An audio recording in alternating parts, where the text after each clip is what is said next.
Video को लेकर क्या चीज़ें हैं वो हम आपके सामने रखेंगे।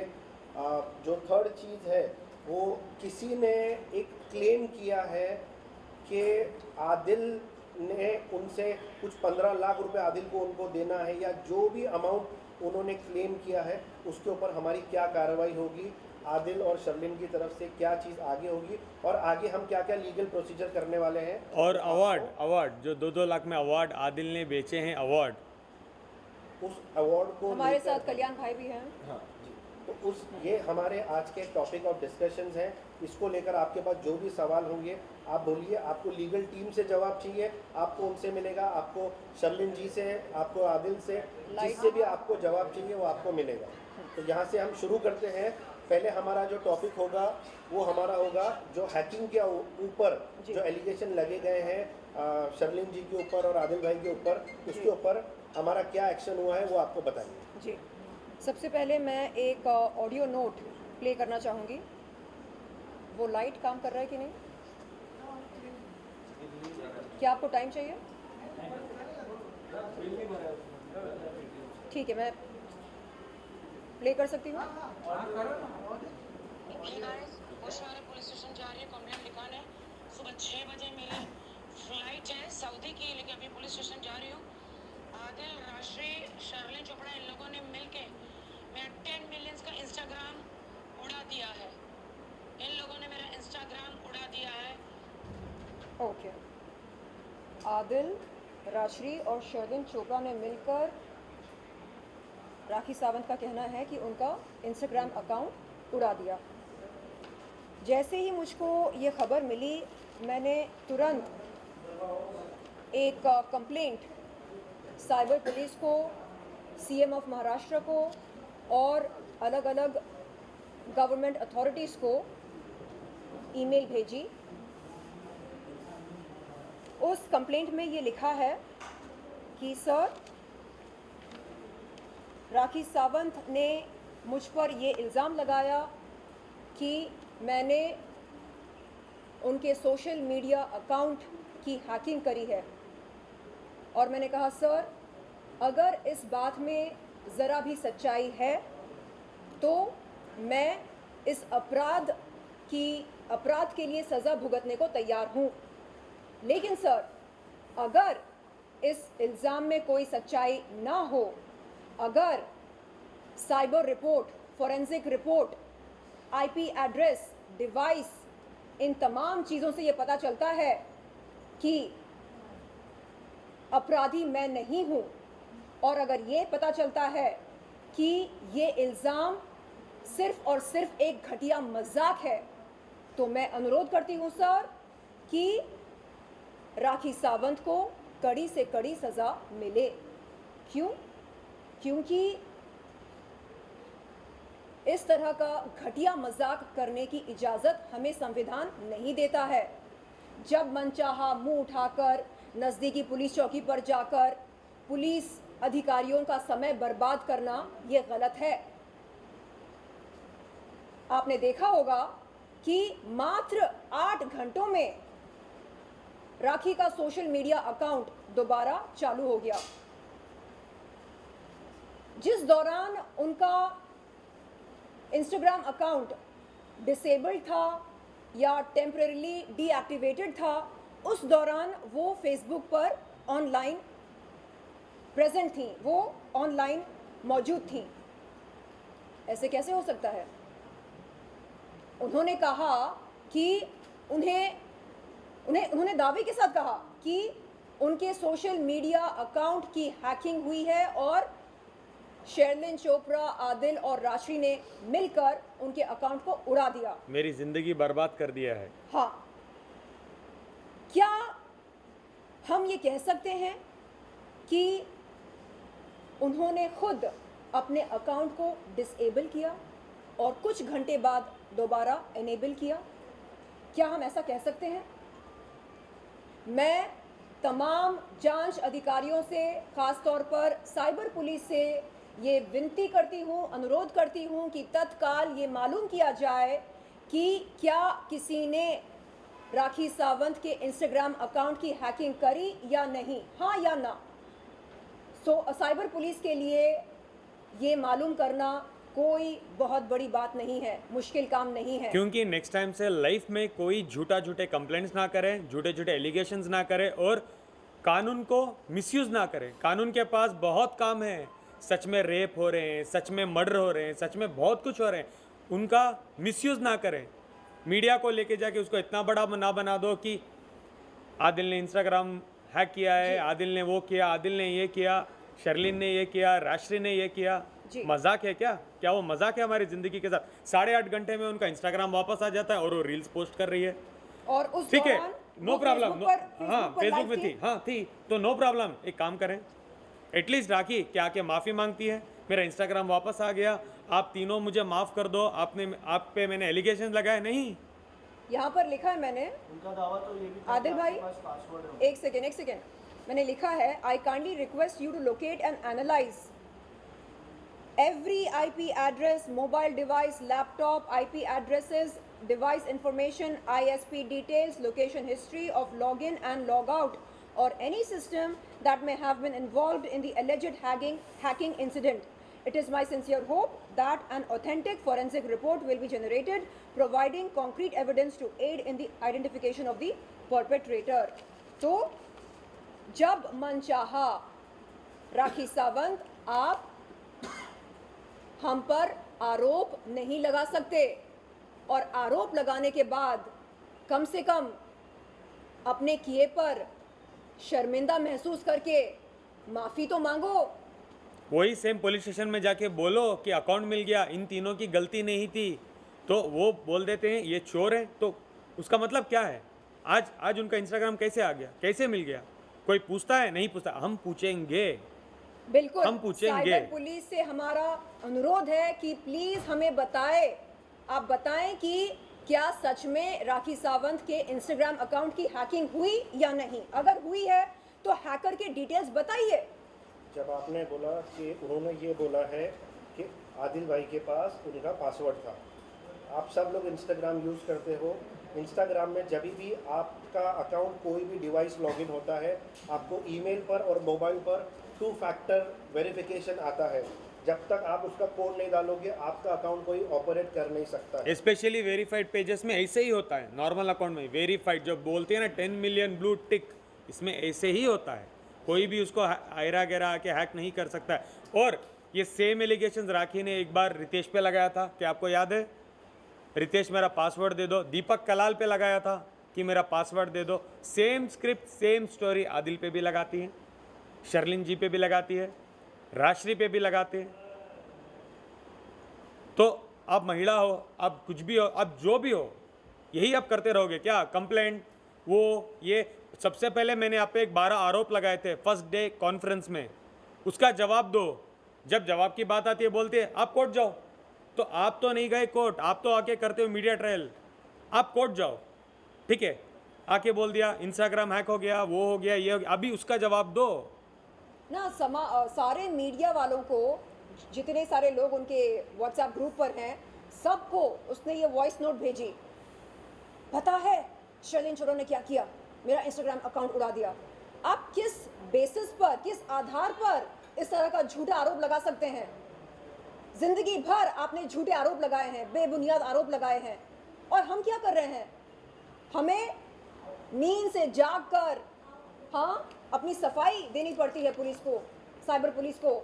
हम बताते हैं कि सर, हमें सुनने में आया कि ऐसा ऐसा हुआ है, और हमने ये जाना है कि हम पर आरोप लगा है, प्लीज़ पता लगाइए कि ऐसा किसने किया है, ये हैकर कौन है, क्या असल में ये हैकर है या नहीं है, क्या हैकिंग हुई है या नहीं, या वो लड़की जैसे हमेशा बचकानी हरकतें करती है, मन चाहा तो डिसेबल कर दिया, मन चाहा तो एनेबल कर दिया। और इस बार हम अगर पुलिस बोलती है कि वो उनका अकाउंट मिल गया, नो प्रॉब्लम, हम बोलेंगे नहीं हमें प्रॉब्लम है, हमको इन्वेस्टिगेशन करो पूरे मैटर को और हमको रिपोर्ट दो, और प्रॉपरली उसके बाद हम प्रेस कॉन्फ्रेंस करेंगे विथ एविडेंस, विथ प्रूफ। हाय राशि जी, आइए आइए आइए ना। अरे आप आ तो जाइए, यहाँ पर बैठिए। नहीं एक सेकंड, आप मैं ठीक हूँ, मैं यहाँ ठीक हूँ, मैं यहाँ ठीक हूँ। अच्छा राशि जी, अभी बात चल रही है राखी के झूठे आरोप पर जो उसने हम तीनों पर लगाया अपने alleged hacking social media account की हैकिंग के बारे में। तो मैंने बताया कि इंस्टाग्राम मैंने साइबर पुलिस को ये शिकायत भेजी ईमेल के ज़रिए और इसकी एक फिजिकल कॉपी मैंने ओशिवरा पुलिस चौकी पर भी भेजी है। क्या वीडियो चाहिए इंस्टाग्राम से? जी, तो ये है अपडेट। मैंने भी किया है कंप्लेंट। आपने अभी ये रिसेंटली कौन सा कंप्लेंट किया? ये इंस्टाग्राम की बात कर रहे हैं तो उसकी बात कर रहा हूँ, जो मैंने कहा कि हमको पूरी रिपोर्ट चाहिए हम लोग ने पुलिस से। टोटल 3 कंप्लेंट किया है, वो अभी What I was asking, हाँ बारी बारी से बता ये इंस्टाग्राम का है, बारी बारी से बताते हैं। ऑलरेडी रिसीव्ड है।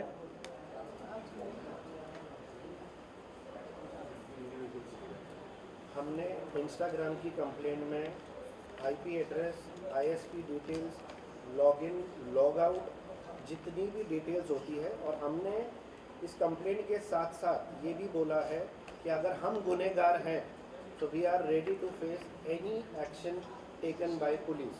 और यही लेटर लेके हमारी पूरी टीम, इसमें नीरज गुप्ता जी हैं, आदिल भाई हैं, शर्लिन जी हैं, हम सब जाके साइबर हेड को मिलने वाले हैं कि हर बार झूठ बोलकर, हर बार आदिल भाई को बदनाम करने के लिए या उनके ऊपर फॉल्स एलिगेशंस का जो सिस्टम है अभी वो बंद होगा। अभी हम हर चीज़ की सफाई मीडिया के सामने और ऑफिशियली लेटर के ज़रिए लीगली देंगे। इसमें ज़्यादा कुछ वो नहीं, एक छोटी सी चीज़ है, फॉरेंसिक रिपोर्ट होती है।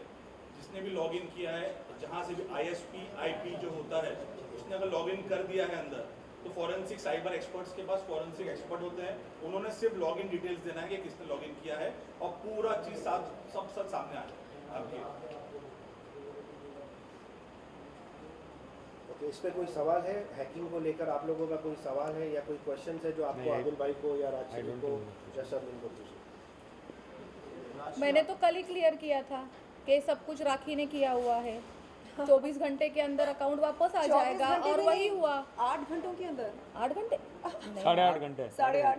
केवल 8.5 और घंटे। उस दौरान वो फेसबुक पर कैसे? मौजूद थी। देखिए, हमें तो ये मुझे तो ये भी नहीं पता है कि उसका अकाउंट कितने बजे वापस आया है। मैं जानती थी सब कुछ राखी ने किया हुआ है। आपको पता था कहीं ना कहीं पहले भी आके ऐसा कुछ करने की? मैंने आपको 4 बार बताया। बिल्कुल। ऑलरेडी कंप्लेंट्स हुए थे रितेश पे, मैंने आपको ये भी बताया दीपक कलाल पे, मैंने ये भी बताया आदिल पे।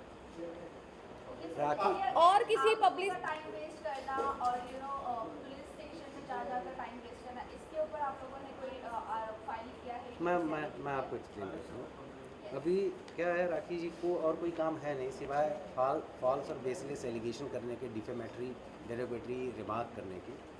इन तीनों के अगेंस्ट में उन्होंने क्या क्या कहा है पब्लिक डोमेन में है, उसको बोलने की ज़रूरत नहीं है। अभी कुछ दिन पहले एक बंदा पीयर होता है रील, अपनी रील के थ्रू, जिसमें वो क्लेम करता है कि उसका एक फ्रेंड, वो नहीं, उसके एक फ्रेंड ने आदिल दुरानी को 15 लाख रुपए दिए थे और वो 15 लाख रुपए आदिल दुरानी खा गया। और आदिल दुरानी के लिए बहुत ही वाहियात किस्म की लैंग्वेज वो इस्तेमाल करता है, जो मैं अभी नहीं बोल सकता आपको, इंक्लूडिंग चीटर और फ्रॉड बोलता है। और बोलता है मैं आदिल को हमेशा के लिए जेल के अंदर डलवा दूंगा क्योंकि उसने मेरे दोस्त का पैसा खाया।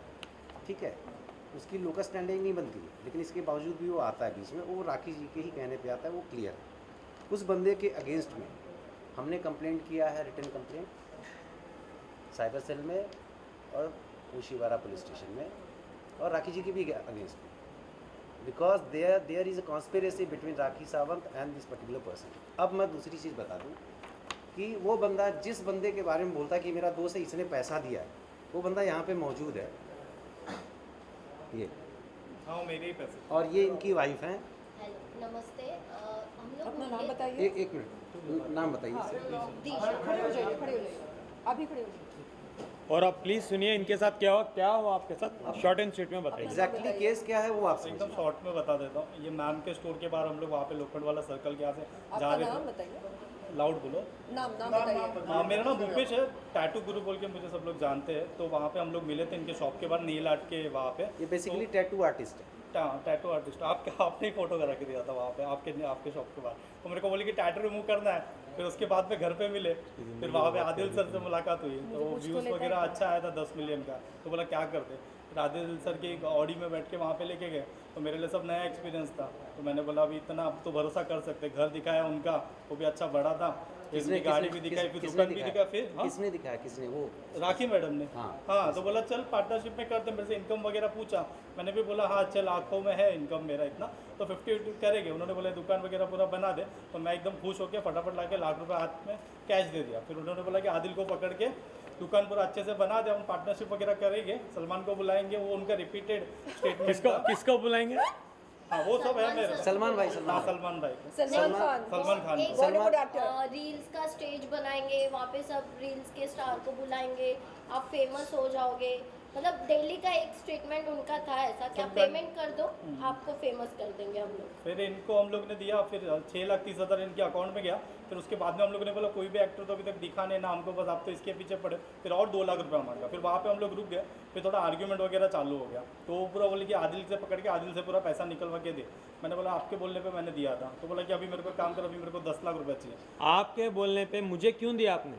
वो इंफ्रास्ट्रक्चर का पूरा काम करने के लिए। क्योंकि उनका लेकिन ठीक है, वो इंटीरियर जो आपने किया, मेरा कोटेशन आपको क्या था? 10 लाख का था स्टार्टिंग। आपने मुझे कितना पेमेंट दिया है? 6,30,000 इनको, 1 लाख रुपया राखी को। तो मुझे आज भी कितना पैसा बनता है? 2 लाख रुपया मेरे से लेना बनता है, जो उन्होंने बोला छोड़ दे। और इनफैक्ट अभी अपने जो वकील जी है इनको थ्रू हमारा ऑफिस से कंप्लेंट करने के लिए भी ट्राई कर रहे हैं। मैंने इनके हाँ, बिहाफ तो में बोले कि मैं कंप्लेंट तेरा भी जो भी किया है हुआ पूरा है। करवा के देता हूँ।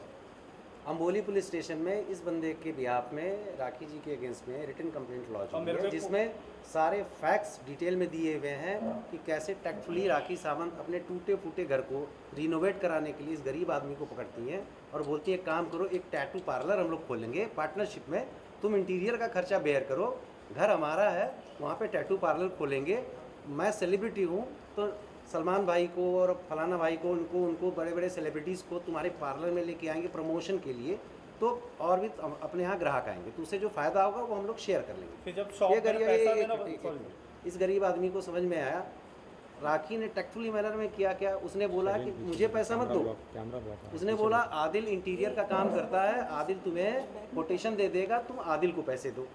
अपने हाथ में पर्पजली उसने पैसा नहीं लिया। आदिल ने 10 लाख रुपए का कोटेशन दिया, जिसके अगेंस्ट में 7.5 लाख रुपया इस बंदे ने दिया। 2.5 लाख रुपया अभी भी आदिल को लेना बनता है, क्योंकि आदिल ने अपना पार्ट ऑफ वर्क जो था इंटीरियर का पूरा कंप्लीट कर दिया था। एक बार पूरा इंटीरियर रेडी हो जाता है, कंप्लीट हो जाता है, फिर ये बंदा बोलता है कि मैडम आप शुरू करें काम, पार्टनरशिप डीड वगैरह करते हैं और काम शुरू करते हैं। ये बंदे को इसके सामान के साथ में उठा के बाहर फेंक दिया जाता है। और 1 लाख का सामान मेरा वो भी था। फिर उसके बाद में मेरे को एक पुलिस से धमकी भी दिलाई कि मैंने उसको जान से मारने की धमकी दिया। फिर मैं बोला कि अभी सामान भी लेने जाऊँगा, तो फिर वो बोलेगी फिर मैंने ऐसा किया वैसा किया, तो मैं बोला कि सामान जाने देता हूँ, फिर बाद में पुलिस के थ्रू जाते हैं कैसा है क्या है करते हैं।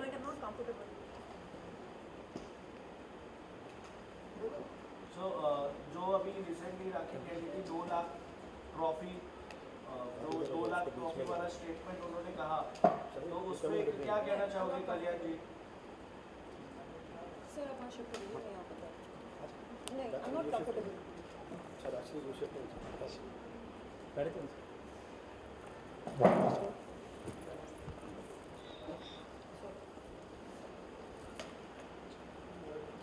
हाँ जी पूछिए।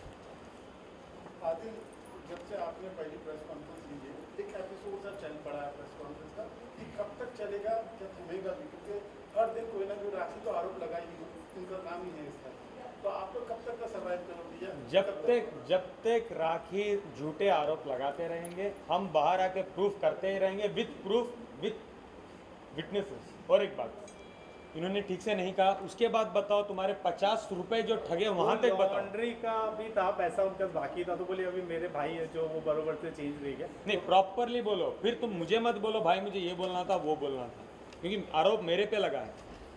पूरा एकदम क्लियर, पूरा सामने मेरे से अभी पैसा निकाल सकते हैं, मेरे लेवल के हिसाब से भी निकाल लिया उन्होंने 7-8 लाख रुपया, तो अभी इनसे तो अच्छा खासा ही निकाला रहेगा। मेरा तो पूरा मतलब झूठ पूरा लॉस ही हुआ है। जब पहली प्रेस कॉन्फ्रेंस राखी ने दी इस इंसिडेंट के बाद, तो मैंने फाल्गुनी जी से पूछा क्या आप जवाब देंगे, और उन्होंने कहा था कि आपको अरेस्ट किया जाएगा क्योंकि आपका अलाउड नहीं है प्रेस कॉन्फ्रेंस देना। इसमें क्या है बात है, इसमें थोड़ी रोशनी डाली है। क्या आदिल प्रेस कॉन्फ्रेंस ले नहीं सकते? फाल्गुनी जी का ऐसा कहना था कि वो अभी अरेस्ट हो जाएंगे, इसके सर आपके क्या रिएक्शन मैंने है? आपको उस दिन भी जब शर्लिन जी के साथ आदिल, मैं आपसे क्वेश्चन दे रही हूँ, जब शर्लिन के साथ आपका जो प्रेस कॉन्फ्रेंस हुआ था तभी मैंने नीरज जी से ये क्वेश्चन किया था कि उनका कहना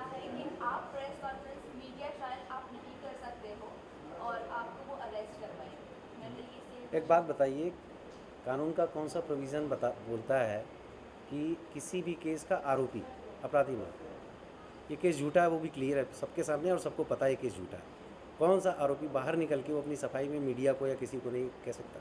सबके पास में फ्रीडम ऑफ स्पीच और एक्सप्रेशन है, जैसे नॉर्मल सिटीजन्स को है वैसे आदिल को भी है। दूसरी बात, आदिल ने जिस कंडीशन पे बेल ग्रांट हुई थी, आदिल ने उस कोई किसी भी कंडीशन को वायलेट नहीं किया और सबको कंप्लायंस कर रहा है, ठीक है। बाहर निकलने के बाद जो सब्सिक्वेंट इंसिडेंट्स हो रहे हैं, जो हमारे ऊपर हमले हो रहे हैं, एटलीस्ट हम लोग अपना डिफेंस तो करेंगे ना। हम अटैक करें नहीं करें, डिफेंस तो करेंगे ना। और डिफेंस हम प्रॉपर वे में कर रहे हैं, लीगल वे में कर रहे हैं, सारे डॉक्यूमेंट्स हम आपको दिखा रहे हैं, हम पुलिस अथॉरिटीज़ को मिल रहे हैं, तो इसमें गलत क्या है? मैं तो खुद उनसे पूछना चाहूँगा कि भाई आप हमें बता दीजिए कि कौन से कानून के प्रोविज़न में आदिल को आप अरेस्ट करवाएंगे। आपकी पहली प्रेस और एक चीज़ और है, हम लोग सारी चीज़ें as per provisions of law कर रहे हैं, दैट टू ऑन पेपर। मैंने सेट करके रखा था अच्छे से, तो आइए ना, मुझे सेंटर में बैठना है। आ जाओ आ जाओ।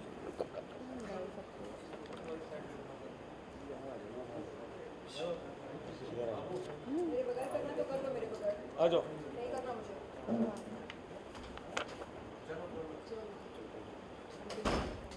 चलो, पहली प्रेस कॉन्फ्रेंस के बाद ऐसे लगा था कि राखी सावंत का चैप्टर आपने पूरी तरह से क्लोज कर दिया है, उसको एक्सपोज कर दिया है, लेकिन उसके बाद ऐसा लगता है कि आप उनके ऊपर कितना भी आरोप लगाओ तो पूरी तरह से तैयार होती है, इस तरह से अपने आपको दर्शाती है कि उन्होंने कुछ नहीं किया, बहुत ही ईमानदार और बहुत ही स्ट्रगल करने वाली लड़की है, एक्ट्रेस है, आप उनके ऊपर केवल अत्याचार कर रहे हैं। इसके ऊपर आपको क्या कहना?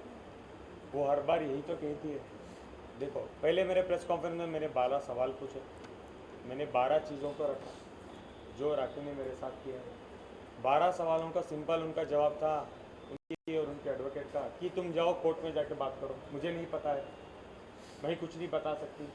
और वो मेरे पे नए नए 8-8, 10-10 एलिगेशन लाती हैं, क्योंकि वो चाहती है कि मैं एलिगेशन क्लेम करने में तैयार रहूँ और वो कुछ ना कुछ करते रहे। उम्र जाकर वो काफी खुश नजर आ रही हैं और आप लोग एकदम स्ट्रेस में दिख रहे हैं। उम्र जाकर वो वीडियोस भेज रही हैं, काफी खुश लग रही हैं और आप लोग काफी स्ट्रेस में दिख रहे हैं। ऐसा लग रहा है कि कहीं ना कहीं आपके रिश्तों में भी कहीं अनबन आ रही है उसके कारण। ये क्या ठीक है? एक और बार पूछिए। मतलब उम्र जाकर वो वहाँ से वीडियोस भेज रहे हैं, बहुत ही खुश हैं, आप लोग कहीं ना कहीं बहुत ज्यादा स्ट्रेस में लग रहे हैं। ऐसा लग रहा है कि आपके रिलेशंस में भी कहीं ना कहीं अनबन हो रही है। आपको ऐसे क्यों लग रहा है कि हम स्ट्रेस में लग रहे हैं? नहीं, आपको क्या लगता है हमें यहाँ पे हंसना खेलना चाहिए? आप पर सोशल मीडिया अकाउंट की हैकिंग का इल्जाम लगाया जाए तो आप बल्ले बल्ले करेंगे? नॉट ओनली सोशल मीडिया का, नहीं, इतने सारे आरोप लगा रही है वो। आप मुझे ये बताइए कि जब हम उम्रा जाते हैं, उम्रा के लिए जाते हैं, तो हमारा मन कैसा होना चाहिए? बिल्कुल साफ होना चाहिए। क्यों? क्योंकि हम अल्लाह के बहुत करीब जा रहे हैं। क्यों? उनकी इबादत करने जा रहे हैं। ऐसे में आप झूठे इल्ज़ाम लगाकर जा रहे हैं, फलाना इसने मेरा सोशल मीडिया अकाउंट हैक किया, इसने ऐसा किया, उसने वैसा किया, इन दोनों के बीच में अफेयर है, इसने इससे पैसे लिए। क्या है ये? मतलब जब जब आप मुंह खोलते हैं झूठ टपकता है। और यूजुअली क्या होता है, जो उम्रा जाने से पहले हम सब क्या करते हैं, गैदर होते हैं, माफ़ी भी मांग के जाते हैं कि हम लोग उम्रा जा रहे हैं, कोई गलती हुई तो माफ़ कर दो, हम आके दोबारा मिलेंगे, हमको ब्लेस करो, ये होते हैं चीज़ें। तो वो तो जाते जाते बोल रही है 6:30 बजे मेरी फ़्लाइट है, आदिल राष्ट्रीय शर्ली ने मेरा अकाउंट हैक कर दिया, वो हैक कर दिया, ये हैक कर दिया, उन दोनों का कमिटमेंट्स है, रिलेशनशिप है, ये होता है क्या? और कोई गैर मुसलमान उम्रा के लिए नहीं जा सकता है, ये हम सब जानते हैं, है कि नहीं? तो राखी सावंत मीडिया के सामने आए और बताए कि उनके पासपोर्ट पर उनका नाम क्या है, राखी सावंत है या फातिमा है। और सऊदी अरेबिया की कॉन्सुलेट से मैं ये अनुरोध करती हूँ, गुजारिश करती हूँ कि वो हमें बताएं कि क्या राखी सावंत के डॉक्यूमेंट्स पर उनका नाम राखी सावंत है या फातिमा है। क्या राखी सच में मुसलमान है या गैर मुसलमान है। अगर सच में मुसलमान है तो वो मुसलमान बनकर जिए, मुसलमान होने की नौटंकी ना करे, इस्लाम के साथ वो फरेब ना करे, और हमारे मतलब इस इस समाज में जितने सारे मुसलमान रहते हैं उनके सेंटिमेंट्स के साथ, उनकी आस्था के साथ खिलवाड़ ना करें। मैडम आपको लगता है कि ये चैप्टर क्लोज हो सकता है क्योंकि राखी एलिगेशन लगाने में मानेगी नहीं? मानेगी नहीं? एक सेकेंड, मानेगी नहीं मतलब क्या? उनका एटीट्यूड, उनका नेचर। एक सेकेंड, क्या ये जंगल है या समाज है? आप कह रहे हैं कि वो एलिगेशंस लगाती रहेगी। हम सब जानते हैं, हम इतने सालों से उनको देखते आए हैं। उसे स्वयं में बदलाव लाना पड़ेगा, उसे बदलना पड़ेगा। कानून नाम की भी कोई चीज़ है ना। बिल्कुल, ये जो देश है ये हमारी मनमानी से नहीं चलता है, ये कानून से चलता है। तो राखी को अब समझ में आना चाहिए कि जिन लोगों के साथ वो भिड़ रही है वो लॉ की समझ रखते हैं। इससे पहले कई बार कई अलग अलग लोगों पर राखी सावंत ने अलग अलग किस्म के इल्जाम लगाए। उन लोगों ने सोचा जान दो, लेकिन ये वो हमारा एटीट्यूड नहीं है। अरे हम क्यों जाने दें? जब हमने कोई जुर्म नहीं किया हम उस इल्जाम को क्यों बर्दाश्त करें? एक सेकेंड, हाल ही में मैंने राखी सावंत का एक इंटरव्यू देखा सिद्धार्थ कनन के साथ। उसमें वो कहती हैं कि आदिल भाई ने उनका बलात्कार किया, जिसके चलते उन्होंने मजबूरन आदिल भाई से शादी करी। तो मुझे लगा कि अरे जब किसी महिला के साथ बलात्कार होता है वो महिला या तो डर के मारे चुप रहती है या नहीं तो हिम्मत करके अपने नज़दीकी पुलिस चौकी पर जाकर शिकायत दर्ज कराती है, शिकायत देती है अपना, कहती है कि ऐसा ऐसा हुआ है मेरे साथ। पुलिस कर्मचारियों से, अधिकारियों से गुजारिश करती है कि तत्काल एक्शन लिया जाए। तो राखी सावंत ने ये सब नहीं करके ये फैसला लिया कि चलो अपने बलात्कारी के साथ शादी कर लेते हैं। नहीं, ऐसे कौन करता है? जो आपका बलात्कार करता है आप उसके साथ पूरी जिंदगी बिताने की कस्में खाते हैं। ऐसे कैसे हो सकता है भाई? आदिल, क्या आपने सच में राखी को मारा है? इसके बाद कोई हजम नहीं? एक सेकेंड, जो उमरा वाली बात है शर्लिन, आपने अभी जैसे कहा कि मुसलमानों का जो भी कर रही है वो गुमराह करने जा रही है, जहाँ अलाउड नहीं है, हम सबको पता है वो सब अलाउड नहीं है। कहीं ना कहीं इस्लाम का सेंटिमेंट्स को हर्ट करना, क्या आप लोगों ने इसके ऊपर भी एक्शन लिया नहीं लिया? क्योंकि डे 1 से जब से प्रेस कॉन्फ्रेंस हो रहे हैं वो शरिया लॉ को भी एक्सप्लॉइट करती जा रही है। उसके अगेंस्ट आदिल से ये कह रही है कि वो इस्लाम कबूल कर लिया है, ये है वो है, बट उसे फॉलो तो नहीं कर रही है, वो कहीं ना कहीं उसके अगेंस्ट ही है। तो इसके ऊपर आप लोगों ने हाल ही में एक प्रेस कॉन्फ्रेंस में राखी ने कहा था, according to the FIR copy also, जो राखी ने मेरे पे एलिगेशन किए थे जिसमें मुझे 377 की धारा लगी थी कि आदिल मुझे मारता है, पीटता है, एसिड उछालने की धमकी देता है, इस्लाम में ज़बरन इस्लाम में आने की धमकी देता है, इसलिए मैंने इस्लाम कबूल किया। वही इंटरव्यू में लास्ट में राखी कहती है कि मैं इस्लाम धर्म को बहुत ज़्यादा पसंद करती हूँ, मैं उम्रा जाना चाहती हूँ। देखो, उम्रा एक बहुत बड़ी चीज़ है, हर इंसान, हर मुसलमान को एक बहुत बहुत बहुत बहुत बड़ी चीज़ है। तो जब मैं जेल में था इस 5-6 महीने, तब वो उम्रा नहीं जा सकती थी। ये कंट्रोवर्सी के बाद उम्रा नहीं जा सकती थी। सडनली उनको क्या हो गया कि वो 25 को टिकट लेके उम्रा चले गई। एंड ऑफ द डे चलो उम्रा चलेगी, बुलावा आ गया, वो चले गए। जाते जाते भी एलिगेशन लगा के जाना ज़रूरी था। एटलीस्ट मैं ये उम्मीद करता हूँ उनका उम्रा कबूल हो, आने के बाद वो ठीक हो जाए और कोई भी झूठे एलिगेशंस ना लगाए।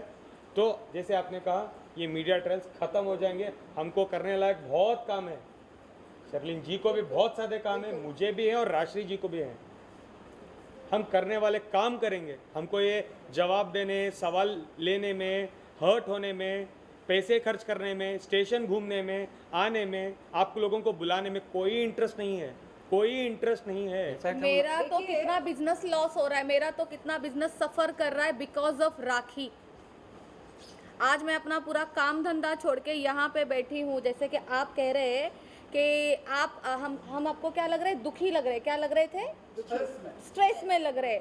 अगर इंसान पे हम इतने सारे लोगों पे आप ये देखें, इतने सारे लोग हैं राखी के मारे हुए, तो क्या चाहते हैं आप हमसे? हम यहाँ पे मुस्कुराए, गाना गाए, अंताक्षरियाँ खेले? हमारी इज्जत की धज्जियाँ उड़ाकर, हमें पीड़ा देकर, हाँ, हमारे वर्क प्लेस को गाली देकर, हम पर सोशल मीडिया अकाउंट को हैक करने का इल्ज़ाम लगाकर मैडम गई हैं उम्रा के लिए। अरे आप अल्लाह मियाँ से क्या बोलोगे? अरे माफ़ी मांगो अपने गुनाहों के लिए, सच में माफ़ी मांगो, बोलो अल्लाह मियाँ माफ़ कर दो मुझे, और बोलो अल्लाह मियाँ मुझ में बदलाव लेकर आओ, मुझको एक बेहतर इंसान बनाओ। बंद करो ये सब लोगों के जज्बातों के साथ खिलवाड़ करना, उनकी ज़िंदगियों के साथ खिलवाड़ करना। कितना अच्छा इंटरव्यू दिया था राखी ने सिद्धार्थ कनन का, मैं क्या ही बोलूं। ये सच्चाई इसमें। और राखी क्या कहती है, आदिल 2-2 लाख रुपए लेके अवार्ड बेचता है। हर चीज का हमको एविडेंस देना पड़ता है, बिकॉज हम सच्चे हैं। यहाँ बैठे हैं वो अवार्ड वाले, अवार्ड के ओनर, एनजीओ के ओनर, इनको पूछो, इनकी राखी की जुबानी मत सुनो कि आदिल कल्याण जी के अवार्ड बेचता है। सर्वे आप कल्याण जी से सुनो कि उनको क्या क्या हुआ है, उन पे क्या क्या बीती है, बेचारे की हालत देखो क्या हुई है राखी की वजह से। आप उनसे सुनिए, मैं राखी की तरह ये नहीं आके बोलूँगा कोई एलिगेशंस कि उसको गलत हुआ है, आप उनसे सुनिए क्या हुआ है उनके साथ। तो कल्याण जी, मीडिया आप के हमें सामने- स्टेटमेंट बताइए, और जो दुबई में भी अवार्ड आपने रखा था उस बारे में भी बताइए। वहाँ पे भी एक खबर निकल आ रही थी कि एक स्टिकर निकालना अवार्ड के पीछे से, और फेवरेट अपने खास लोगों को दे देना या बेच देना। और उसने बोला मीडिया के सामने कि उसने शर्लिन चोपड़ा को लेके गया था। दादा साहेब फाल्के। सबसे पहले नमस्कार मीडिया को, मेरा नाम कल्याण जी जाना, दादा साहेब फाल्के में चलाता हूँ। सबसे पहला एनजीओ चलाता हूँ, मैं टैक्स भरता हूँ। इसके बाद जो दुबई में मेरा शो हुआ उस टाइम पे मेरा बहुत दिक्कत हुआ, और दिक्कत के बाद मेरा रात को मेरा शो शुरू हुआ। इसके मैं खड़ा है, बहुत दिक्कत हुआ।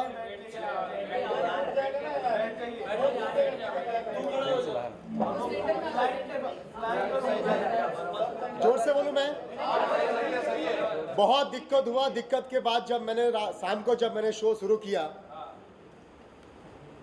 राखी सावंत आते हैं और उसके बाद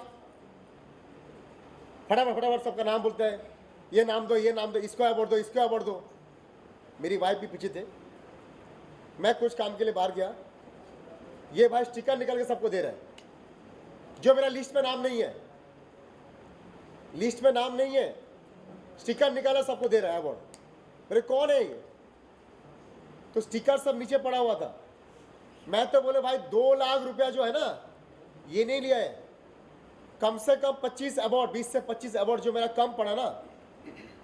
मैंने पिछले कल बोला था मैंने मीडिया को, जो मुझे पता नहीं कितना पैसा है, लेकिन जब मीडिया में गया ना रात मुझे सबका आ रहा है, भाई मेरा ही पैसा लिया है, मेरा ही पैसा लिया है, वो सब नाम देगा मैं, वो नाम देगा मैं। कम से कम 20 से 25 लाख रुपया मैं बोलता राखी लिया है, कमाया है। अब वो 20 से 25 लाख मेरा वहाँ पे पैसा देना था। मैंने इनको फ़ोन किया था मॉर्निंग में, भाई चुकाना है पैसा। बट कल्याण जी, एक बात ये आती है कि आप लोग ऐसे वो कैसे इतना इन्फ्लुएंस कर रही थी, जो आप लोग इतने अग्री हो जाते हो कि आपने इतना बड़ा अपना भी नुकसान कर दिया सिर्फ एक राखी के बोलने। नुकसान नहीं मैडम, नुकसान नहीं। जैसा आप ऑर्गेनाइजर है, आपने राखी को बुलाया है, राखी के दोस्त को नहीं बुलाया आपने। अभी वो दोस्त को दे रहा है, लिस्ट में मेरा नाम नहीं है, हड़कंप वहाँ पे ये मचा हुआ है, क्योंकि दिन भर मेरा शो शुरू नहीं हुआ था, शाम को हुआ। मुझे तो शो खत्म करना था, वो टेंशन में था मैं। उस टेंशन में इसने अपना हाथ धो लिया, आपने अपने लोगों को भाई बुला के सब वो सबको दे दिया। 25 वो ट्रॉफी तो मेरा कम पड़ गया। उसके वहाँ पे गौहर खान थी आर्टिस्ट, अंकिता लोखंडे, गौहर खान, किकू शारदा, 40 आर्टिस्ट को लेके 45 आर्टिस्ट था मेरे साथ टीवी के। 180 लोग गया था इंडिया से। गौहर खान का जब स्टिकर जब नीचे पड़ा हुआ था ना, वो चिल्ला के भाग गया मेरे को। मेरे टीम ने उसका पकड़ के लेके आया, मैडम प्लीज प्लीज प्लीज आपका ट्रॉफी है, आपका ट्रॉफी है। बोले कल्याण जी क्या कर रहा है, राखी का शो है क्या तेरा शो है? गौहर खान ने ये बोला था, पूछिए गौहर खान बहुत अच्छी लेडी है, गौहर खान बहुत ही प्यारी लेडी है। आप सोचिए, आपको बुलाते हैं स्टेज पे अवार्ड लेने के लिए, जब आप वॉक कर रहे हो आपका नाम नीचे पड़ा है और आप जा रहे हो, फिर भी आप जा रहे पूछिएगा हो, आपके खान अवार्ड जी में को। नाम नहीं है। और सुनिए भाई, इनको तो मैं 3 दिन खाली मिला था। जब राखी ने बुलाया था ना घर पे, तो बस हाथ जोड़ा था मैंने, बोली बहन बहन बोलता था उसको मैं, बहन भाई प्लीज मुझे हेल्प करना। अभी बीच में मुझे फोन किया, इसे कोई अभी मैं खुलासा कर रहा हूँ भाई, खुलासा कर रहा हूँ। बीच में मुझे फोन किया था, राखी ये सुनेगा तो बोलेगा ये क्यों बोल दिया। बीच में मुझे फोन किया, इसका एक्स बॉयफ्रेंड जो बाहर रहता है, उसको इलेक्शन में लड़ना है, बोलता किसी बड़े को टिकट दिलाओ, कल्याण जी। एक्स हस्बैंड रितेश हाँ रितेश का, उसको तुम्हारा बीजेपी में तुम्हारा बहुत नाम है, उसको टिकट दिलाओ। उसका सब व्हाट्सएप है मेरे पास। शादी मेरे से, नहीं, एक रिश्ते मिनट मेरे बोलने से। दो। भाई मुझे बोलने दो।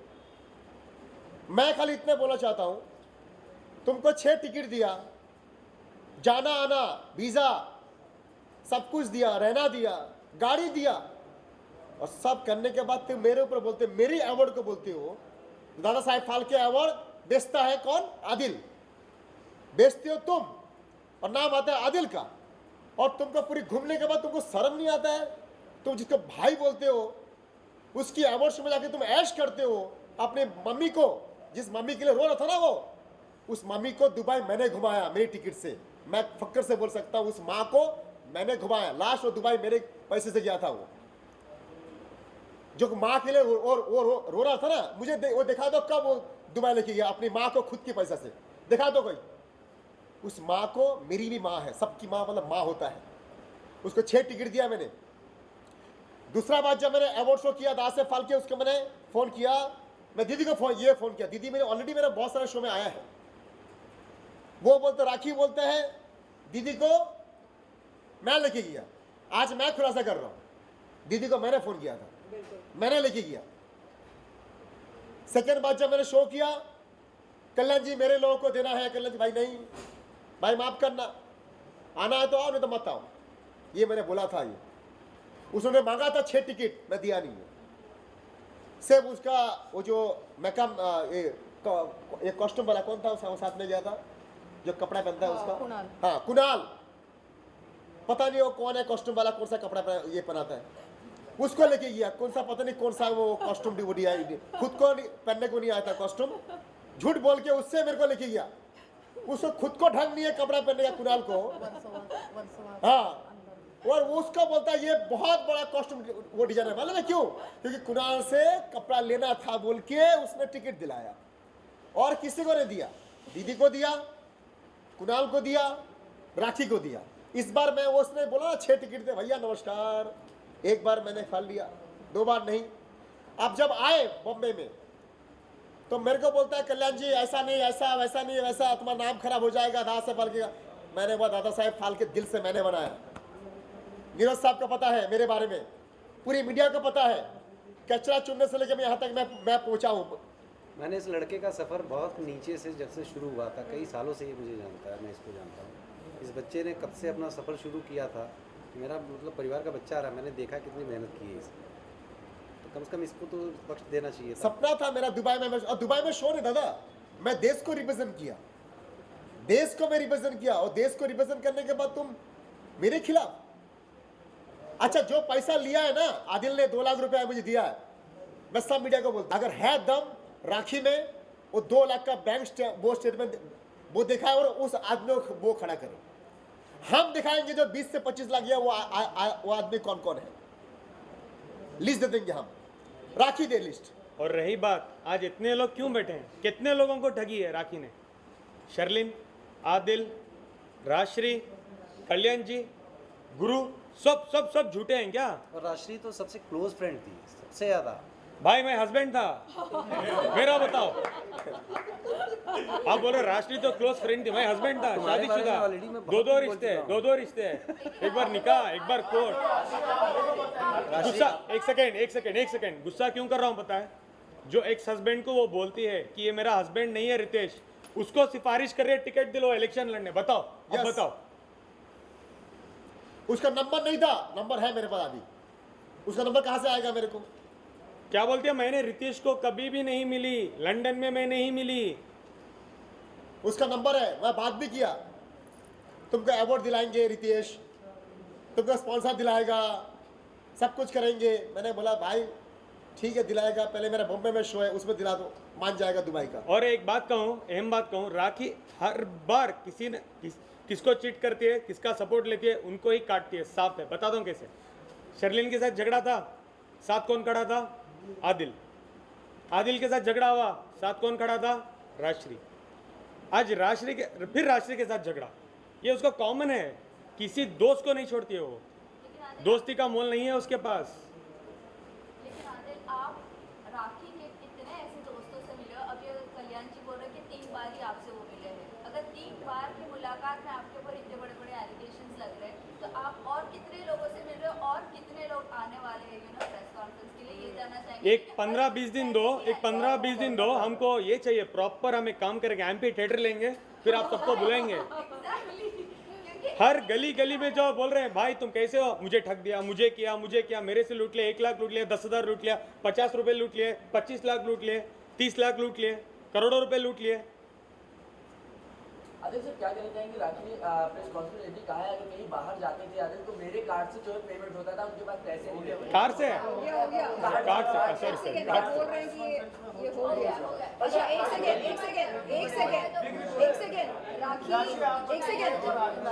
सेकेंड मेरा एक सवाल है राशि जी से। हाल ही में राखी ने सिद्धार्थ के साथ एक इंटरव्यू किया, उस इंटरव्यू में ये कहा कि दोस्त ना रहा, और कहा कि आपने उनका पति चुरा लिया और आप दोनों के बीच में कोई रिश्ता है। तो ये सुनकर मुझे बड़ा दुख हुआ और हंसी भी आई। ये मतलब हंसी इस बात के लिए आई कि ये बंदी जो है राखी सावंत, ये किसी भी हद तक, मतलब इसकी सोच किसी भी हद तक जा सकती है। सॉरी मैं इसका जवाब दूं, मैं स्टार्ट करूं। हर बार राखी क्या करती है, सबको पता है, पूरे वुमेन को उसको साइड में लेने के लिए एक सिंपल झूठ, मेरा पति धोखेबाज है, चीटर है। सबसे पहले स्टार्ट करते हैं रितेश से। रितेश ऑलरेडी शादीशुदा है, मुझे पता नहीं रितेश ने धोखा दिया, करेक्ट। मेरे पे 3, आदिल की ऑलरेडी ईरानी गर्लफ्रेंड है मैसूर में, झूठ। उसके बाद आदिल की कोई गर्लफ्रेंड है निवेदिता नाम की, दोबारा झूठ। अब नया लेटेस्ट तीसरा झूठ, आदिल और राशि का कुछ चल रहा है। मतलब नीचता की सारी हदें पार कर रही है। राखी ने ये दावा किया है कि मैं राशि को छोड़ूंगी नहीं, और उसके बाद जाके उसने सिद्धार्थ कन्नन के पास जाके ये इंटरव्यू दिया है कि आदिल और राखी के बीच, राशि और आदिल के बीच में अफेयर है। सच में बोलने से पहले वो लड़की एक बार सोचती नहीं। अगेन उसने सेम एक नया एलिगेशन, राखी कम से कम हम तुम्हारे जैसे नहीं हैं, भाई बोल के, दोस्त बोल के, फ्रेंड्स विद बेनिफिट मैं और आदिल ने कभी नहीं लिया, ना हम ऐसे हैं। ये तुम्हारा काम है फ्रेंड्स विद बेनिफिट लेना। और एकता को तोड़ना। अभी हम 3 हैं, एलिगेशन लगा दो, हम दोनों लड़ लेंगे, फिर एक एलिगेशन लगा लो, लड़ लेंगे। हम अभी नहीं टूटेंगे, बिकॉज हम सबको पता चल गया कि तुम क्या हो, उसके रग रग से वाकिफ हो गए, दुनिया को पता चल गया राखी क्या है। कनन के जो इंटरव्यू पे आप क्या एक्शन लेने वाले हो? हमने ऑलरेडी आदिल की तरफ से कनन का जो इंटरव्यू हुआ है 2 दिन पहले, उस पर एक कंप्लेंट फाइल कर दिया है। ये देखिए कंप्लेंट, और हमने ओशिवरा पुलिस स्टेशन को भी मार्क कर दिया है कि इसमें काफ़ी सारे ऐसी चीज़ें हैं जो डिफेमेटरी है, जो उन्होंने इनके खिलाफ बोला है। और जो सबसे बड़ा उन्होंने जो इसके अंदर एक ऑफेंस किया है, उन्होंने जो जिनके अगेंस्ट, आदिल के अगेंस्ट जो एलिगेशन लगे थे मैसूर में, उन्होंने एक रेप विक्टिम की आइडेंटिटी डिस्क्लोज कर दी है उस इंटरव्यू के अंदर, जो बहुत ही बड़ा ऑफेंस है इंडियन पिनल कोड के अंदर। तो हमने उस सब के अगेंस्ट उस सब चीज़ को कंटेंट्स डाल के ऑलरेडी एक एप्लीकेशन डाल दिया है ओशिवरा पुलिस स्टेशन में, और हमने काफ़ी सारा उसके अंदर इन्वेस्टिगेशन करने के लिए कहा है। जो थे आपसे क्वेश्चन है, इस इंडस्ट्री की अगर मैं बात करूं, यहाँ पर विक्टिम अक्यूज है और अक्यूज विक्टिम बन जाता है, इसके ऊपर आपका क्या कहना है? मैं ये नहीं बोल रही हूँ कि आदिल सही है, मैं ये नहीं बोल रही हूँ कि आदिल को हम जजमेंट दें, फिर भी आप सही बोल रही हैं, फिर भी आप सही बोल रही हैं। लेकिन विक्टिम अक्यूज और अक्यूज विक्टिम है, आप इसके ऊपर क्या कहना चाहोगे? इस इंडस्ट्री का नजरिया ही ऐसे ही हो गया है। देखिए बार बार आप झूठ बोलते रहो तो ऐसा लगता है कि कहीं ना कहीं इसमें सच्चाई होगी। ये उस बंदी का तरीका है, उसका मोडस ऑपरेंडी है। उसे लगता है कि बार बार झूठ बोलने से वो झूठ सच में बदल जाता है। बार बार उसने कहा कि आदिल ऐसा है वैसा है, आदिल ने उसके साथ बलात्कार किया। मुझे अभी भी समझ में नहीं आ रहा है कि आप अपने बलात्कारी के साथ शादी कैसे कर सकते हैं। आप जिंदगी मतलब पूरी जिंदगी बिताने की कस्में कैसे खा सकते हैं अपने बलात्कारी के साथ। जब बिता दिया अभी वापस बलात्कार का केस डाल दो, खुद डालो बलात्कार का केस 1 साल के बाद। आदिल भाई राखी ने कौन सी अदा आपको पसंद आई थी? हाँ, ये तुम सवाल ही मत पूछो, किताब लिखना पड़ेगा मुझे अदायन के बारे में। राखी ये कह रही है कि आप प्रेस कॉन्फ्रेंस ले रहे हो या मीडिया के आगे बोल रहे हो, सिर्फ फेम पाने के लिए बोल रहे हो उनके नाम से। और वो क्या करती हैं, वो जब आती हैं मीडिया के सामने, हाँ बोलती है कि मेरी क्लोन वो तो दूसरों के मैटरों में घुस के पब्लिसिटी लेती है। बाबा मुझे एक बात बताओ, क्या कभी मेरी लड़ाई राखी से थी? हाँ, मैं विरोध कर रही थी उन लोगों का जिन्होंने मेरा यौन शोषण किया। उस लड़ाई में बीच में एंट्री मार के उड़ता हुआ तीर किसने लिया? राखी सावंत ने लिया। क्यों किया? पब्लिसिटी बटोरने के लिए। हाँ, तो ये सवाल आपको उनसे करना चाहिए। मिस राखी सावंत, आपको शर्लिन की लड़ाई में जबरन घुसने की जरूरत क्या थी? वो अपने मतलब अपने संवैधानिक हक के लिए लड़ रही थी। मेरा हक बनता है, इंसाफ की गुहार लगाना मेरा संवैधानिक हक है। नहीं, आप कंप्लेंट नहीं कर सकते मेरे भाइयों के खिलाफ। क्यों नहीं कर सकते? अगर आपके भाई निर्दोष हैं तो उन्हें कुछ नहीं होगा, आप बेफिक्र रहो। लेकिन नहीं, आप ऐसे नहीं कर सकते, आप वैसे नहीं कर सकते। लेकिन आप सबको ठग सकते हैं, आप अपने बलात्कारी के साथ शादी कर सकते हैं, आप अपनी सहेली को सौतन बना सकते हैं ये इल्जाम लगाकर कि तूने मेरा पति चुराया। आप कुछ भी कर सकते हैं, लेकिन हम उफ तक नहीं कर सकते। ये दोहरे मापदंड क्यों? आदिल और राशि आपसे जानना चाहूंगी, ऑलरेडी राखी फेमस है, बट अभी भी इतनी पब्लिसिटी की बुक क्यों है? आप लोग उनको ज़्यादा क्लोजली जानते हैं। ये एक डिसऑर्डर है, नहीं, डिसऑर्डर, मैं अटेंशन सीकिंग डिसऑर्डर। मैं इस बारे में बताना चाहूँगी। ये बात सच में सच है। मैं उसके साथ इतने दिनों से रही हूँ। खैर मुझसे ज़्यादा तो आदिल रहे हैं। वो प्लानिंग करती है एवरीडे। वो मेरे स्टूडियो में बैठ के भी प्लानिंग करती थी कि अभी मैं जिम में जाने वाली हूँ, जिम के नीचे जाके क्या बोलूँगी, और ये क्या वो कुछ लैंड क्रूज़र हो, सब कुछ वॉटेवर क्या क्या हो रहा था, ये सब कुछ मेरे स्टूडियो में बैठ के वो करती थी। एंड देन उसके बाद वो जो टमाटर के झाड़ वाड़ उगाने जाती थी, जैसे राखी सावंत कहती है कि रेस्पेक्ट मी, मैं राखी सावंत हूँ, मैं एक ब्रांड हूँ, आप केवल एक टमाटर का झाड़ ही उगा सकती हो, और उसके अलावा अगर आप कुछ कर सकती हो तो लोगों के ऊपर एलिगेशंस कर सकती हो। आप कोई ब्रांड नहीं हो। आप सिर्फ रात को बैठ के जैसे मेरे साथ बैठ के ये बोलती थी कि अभी मैं क्या करूं। बीच में आपको पता है उसने एक नाटक किया था, हेलो हेलो हेलो, वो आलिया भट्ट का फ़ोन आ रहा है, आलिया भट्ट का फ़ोन आ रहा है, आलिया भट्ट मुझे साड़ी भेज रही है। वो सारा ड्रामा मेरे सामने हुआ था, सब झूठ। उसके जब उसने आप लोगों को ये सब इंटरव्यू दिए, बाइट्स दिए, नाटक किया, ड्रामा किया, अब मुझे कहती है अब मैं क्या करूँ राश्री। नेक्स्ट डे उसकी दुबई की फ़्लाइट थी।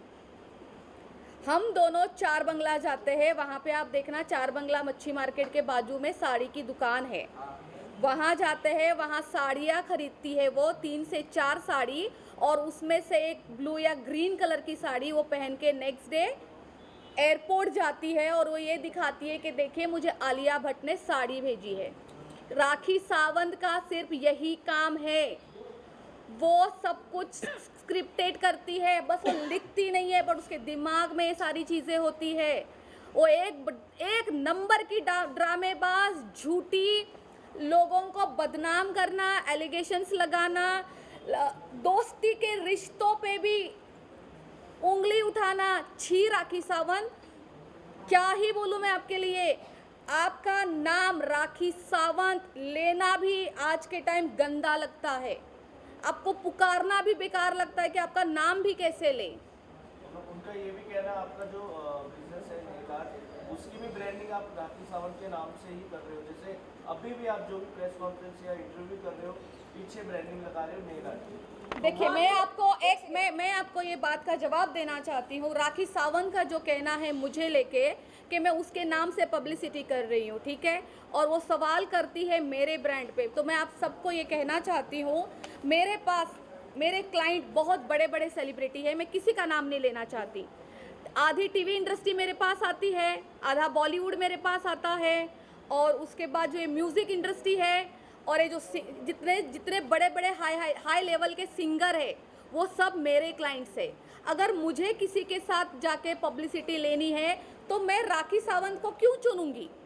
मेरे पास जब इतने अच्छे अच्छे ऑप्शंस है तो मैं किसी और को अपना दोस्त बनाऊंगी और उसके साथ जाके पब्लिसिटी लूंगी।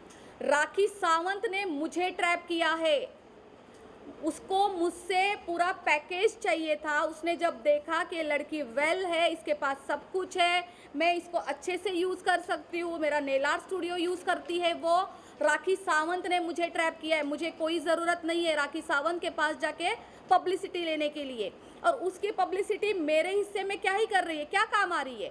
आज मेरा नेल आर्ट स्टूडियो इतना ऊपर था, आज मैं नीचे आ चुकी हूँ, बदनाम हो रही हूँ, मुझ में इतने गंदे एलिगेशंस लग रहे हैं, मेरे बिजनेस पे असर हो रहा है।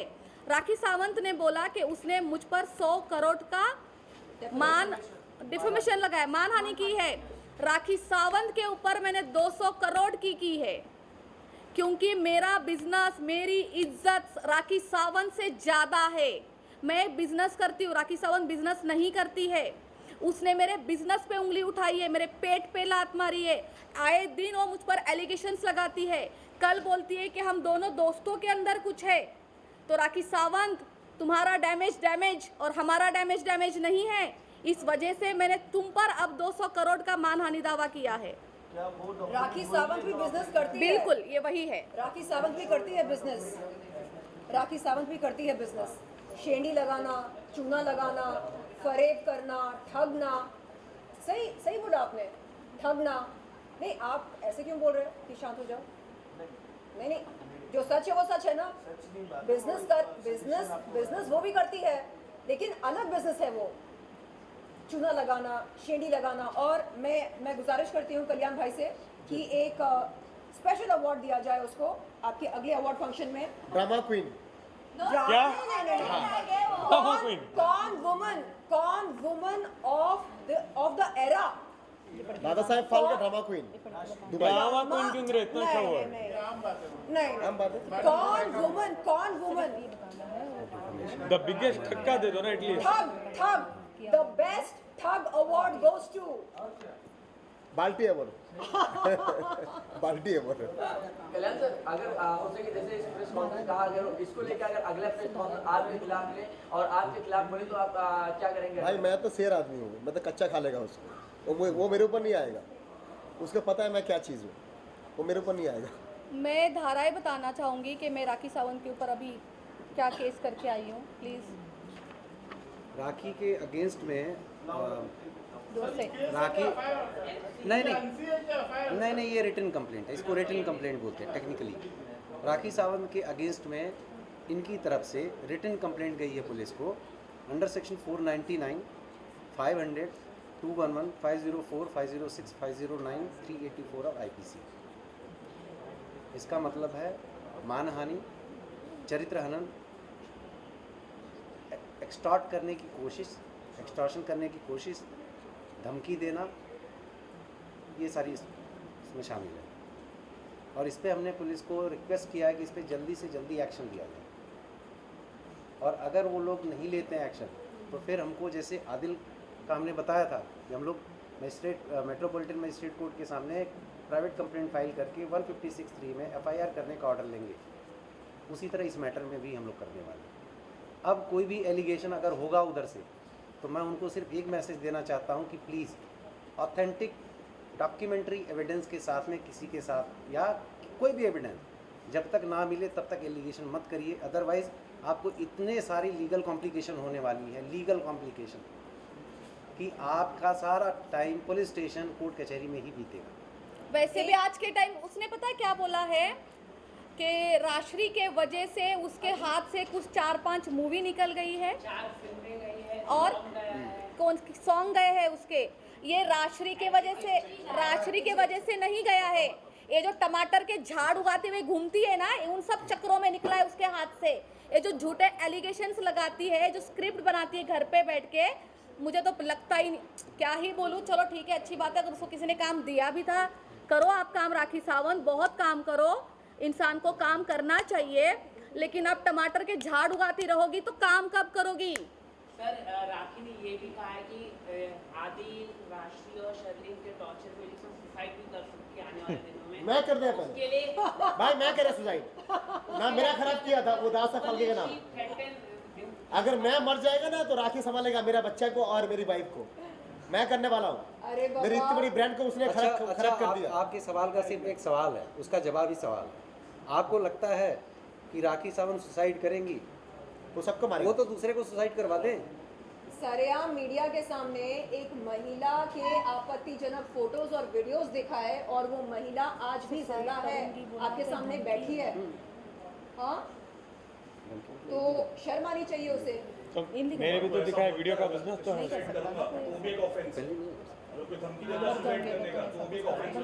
मुझे एक बात क्लियर करनी है।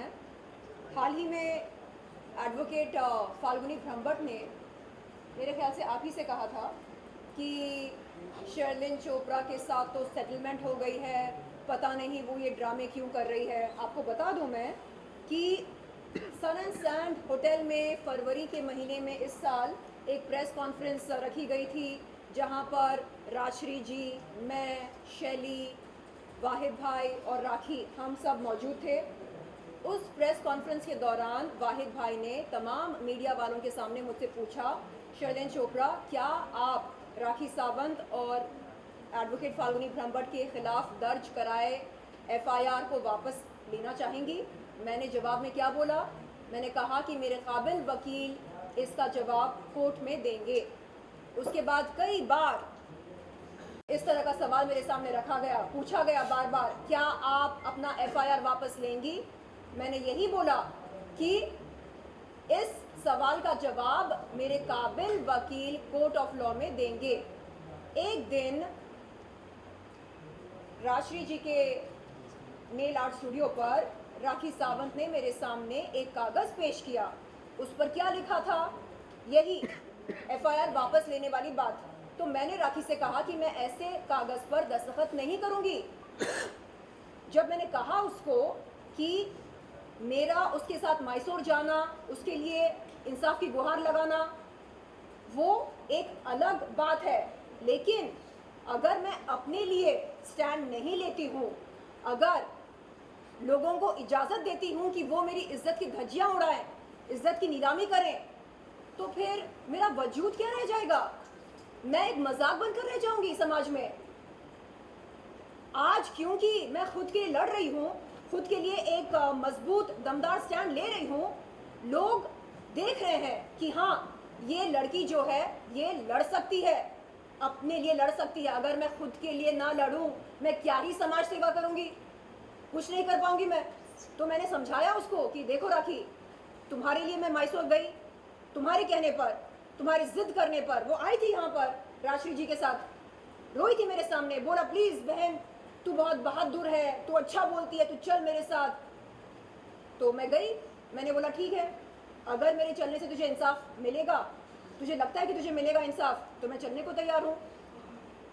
मुझे पसंद है पीड़ित महिलाओं की मदद करना, पीड़ित पुरुषों की मदद करना। मुझे पसंद है कि ज़रूरतमंद लोगों के लिए एक बुलंद आवाज़ बनना।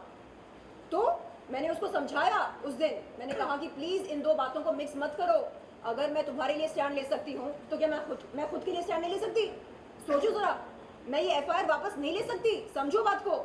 नहीं, तू मेरे साथ दुबई गई थी ना मेरे एकेडमी के लॉन्च के लिए, हाँ, और तुझे मैंने अवार्ड दिलाया ना, दादा साहेब फाल्के आइकन अवार्ड। मैंने बोला हाँ, तो मैं ये एफआईआर वापस ले लूं?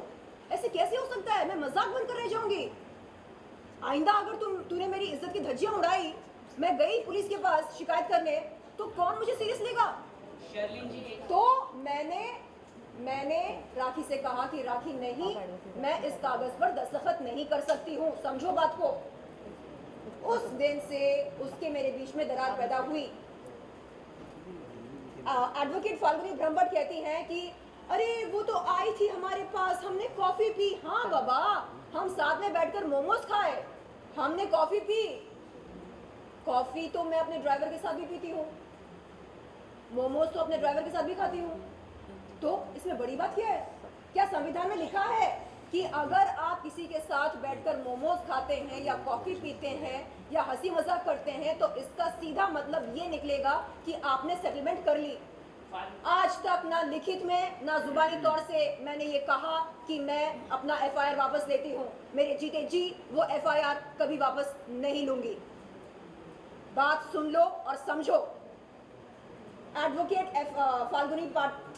फाल्गुनी ब्रह्मभट्ट के खिलाफ मैंने बार काउंसिल में जाकर एक शिकायत दर्ज करी।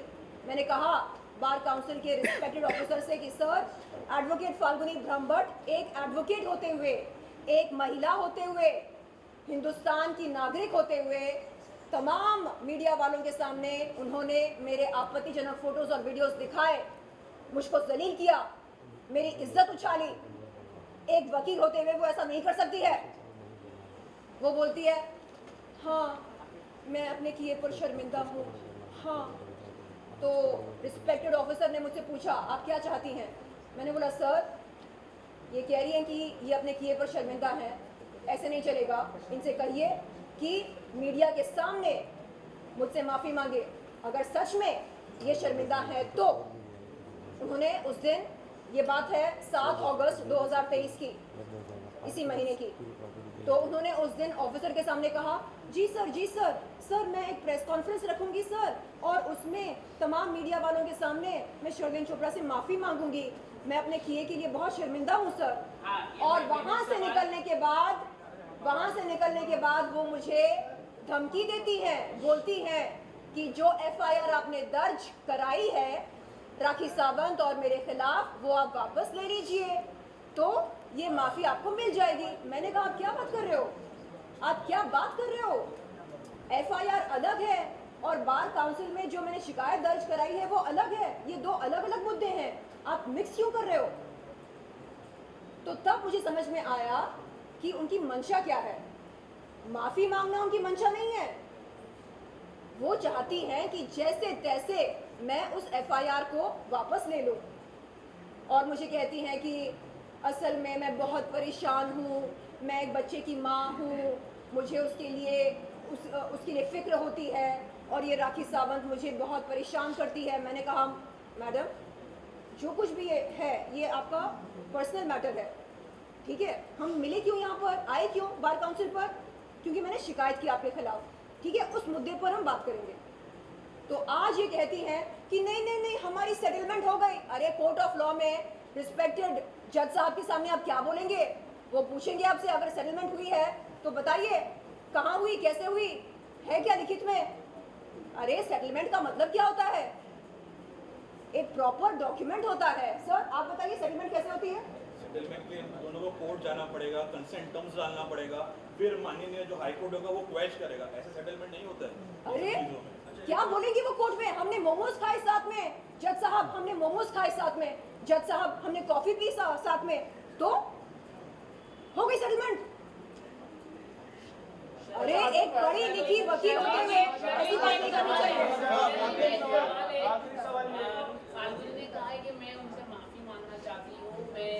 एडवोकेट फाल्गुनी ब्रह्मभट्ट मुझसे माफी नहीं मांगना चाहती हैं। अगर वो प्रेस कॉन्फ्रेंस करती है, अगर माफी मांगती तो आप माफ करेंगे? मैंने उस दिन ये दिलदार वाला डायलॉग राखी का बहुत ही फेवरेट डायलॉग है। बहन तू दिलदार है, बहन दिलदार कर करके ही हालत हो गई। बहन तू बहादुर है, बहन मेरे साथ चल, बहन मेरे लिए इंसाफ की गुहार लगा बहन। एक सेकेंड। एडवोकेट फाल्गुनी ब्रह्मभट्ट ने 7 अगस्त 2023 के दिन बार काउंसिल के रिस्पेक्टेड ऑफिसर के सामने मुझसे कहा कि वो तत्काल एक प्रेस कॉन्फ्रेंस अरेंज करेंगी, तमाम मीडिया वालों के सामने मुझसे माफ़ी मांगेंगी। क्यों? 5 नवंबर 2022 के दिन जो शर्मनाक काम उन्होंने किया, सरेआम मीडिया के सामने एक लड़की के आपत्तिजनक फोटोज और वीडियोस दिखाकर, उसके लिए वो माफी मांगना चाहती हैं, ऐसा उन्होंने कहा रिस्पेक्टेड ऑफिसर के सामने। लेकिन उसके बाद क्या हुआ, उनसे पूछिए क्या हुआ। वो बोलती हैं नहीं, असल में वो जो एफआईआर आपने दर्ज कराई ना हमारे खिलाफ, वो आप वापस ले लेंगी तो फिर मैं माफ़ी मांग सकती हूँ। मैंने बोला मैडम, एफआईआर अलग है, ये बार काउंसिल वाली शिकायत अलग है, दोनों को मिक्स मत करो। एफआईआर में आपका नाम है, राखी सावंत का नाम है, बार काउंसिल में मैंने जाकर शिकायत करी आपके खिलाफ, तो आप अभी उस शिकायत के बारे में बात करो। तो नहीं, आप वो एफआईआर वापस ले लो तो मैं माफ़ी मांगूंगी आपसे मीडिया के सामने, फिर आप ये शिकायत भी वापस ले लो। मैंने कहा क्या है ये, आप डील कर रहे क्या मेरे साथ? जिसके दिल में रिमोर्स होता, जिसके दिल में गिल्ट होती अपने किए के लिए, जिसके दिल में पछतावा होता, जो सच्ची मायनों में, हाँ सही मायनों में जो माफ़ी मांगना चाहता है, वो कंडीशन रखता क्या? नहीं आप ऐसा करो तो मैं सॉरी बोलूंगी, आप वैसा करो तो मैं अपोलोजाइज करूंगी। क्या है ये? आप मीडिया के सामने आज भी ये बोल रहे, आप ही को बोला था किशन, आप ही को बोला था, अरे मेरे पास और भी बहुत कुछ है, मेरे पास और भी बहुत कुछ है। शर्लिन चोपड़ा को बोल दो कि अगर कोई शरीफ औरत, शरीफ महिला, हाँ आ जाए, अगर कोई शरीफ महिला बात करना शुरू करे तो फिर सोच लो क्या होगा। अरे क्या शराफत शराफत शराफत का पाठ पढ़ा रहे। अगर आप सच में शरीफ हो ना तो आपको बोलने की जरूरत नहीं है कि आप शरीफ हो। आपकी शराफत आपकी हरकतों से, आपकी बातों से झलकती। मैं राजा हूं, मैं राजा हूं बोलने की जरूरत नहीं है। समझ में आता कि आप कौन है, तो समझ में आ गया है सबको कि आपकी असली मंशा क्या है। और आप क्या बोल रहे थे, अगर वो माफी मांगेगी तो मैं क्या करूं? नहीं, मतलब आप माफ कर देंगी क्या, ऐसा मैं बोल रहा हूं। ये सवाल मैं आपको छोड़ती हूँ। मैं हमारे नहीं, अगर मीडिया के सामने सच्चे मन से वो माफी मांगती है मुझसे, बगैर कोई शर्त के, एफआईआर वापस ले लो, ये कर दो, वो कर दो, नो, कोई कंडीशन नहीं। आप सच्चे दिल से माफी मांगो, उसके बाद आप देखो क्या होता।